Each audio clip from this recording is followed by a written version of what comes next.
চিনতাম না। আল্লাহ বলেন আমি তোর অস্তিত্ব দিয়েছি। ও বান্দা, তোর জিহ্বা দিয়া কথা বলা একটু চিন্তা কর। এই জেহেনের ভিতরে আমার পুরা বডি যদি তুমি এক একটা ভিন্ন করে দেখো, 2 ঘন্টা বয়ান আমার ভেতরে কোথাও কথাগুলো জমা নাই। একের পরে এক সাজানো কথা কে বের করে দেয়? ওরে বান্দা, একটা মেশিন চলে 2 ঘন্টা চলার পরে ফ্যানের বাতাস দিয়া ঠান্ডা করো, মাইক গরম হয়, মাউথ গরম হয়ে যায়। ওরে তুমি 30 বছর, 40 বছর, 60-70 বছর জিহ্বা নামের মেশিনটা দিয়া নারায় নারায় কত কোটি কোটি কথা তুমি সাপ্লাই দিলা।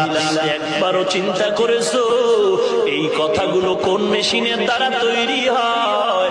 যদি একবার তালাশ করতি, খুঁজে পাইতি, কেউ না, তিনি আমার আল্লাহ।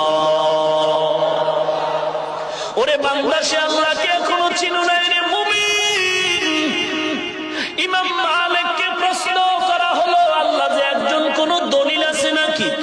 ইমাম মালিক বলেন, ও ভাই, আল্লাহ যে একজন চমৎকার দলিল হলো। দেখো রে গোলাম, একই মায়ের গর্ভ থেকে কত সন্তান বের হয়। একই মায়ের গর্ভের 5টা মেয়ে, 5টা ছেলে, একজনের চেহারার সাথে আর একজনের চেহারার মিল নাই। একজনের কণ্ঠের আওয়াজের সাথে আর একজনের কণ্ঠের আওয়াজের মিল নাই। ওরে আল্লাহর কুদরত ধরে কেন বান্দা তুমি আজ আল্লাহরে চিনো না? আল্লাহর জমিনে থাইকা কেন তুমি আল্লাহরে মানতে পারলা না? ওরে কয়দিন আর বাহাদুরি করবি রে যুবক? কয়দিন আর আল্লাহর বিরোধিতা করবা? আজকে এত বয়ানের পরেও কেন তুমি দাঁড়িয়ে রাখতে চাও না, নামাজ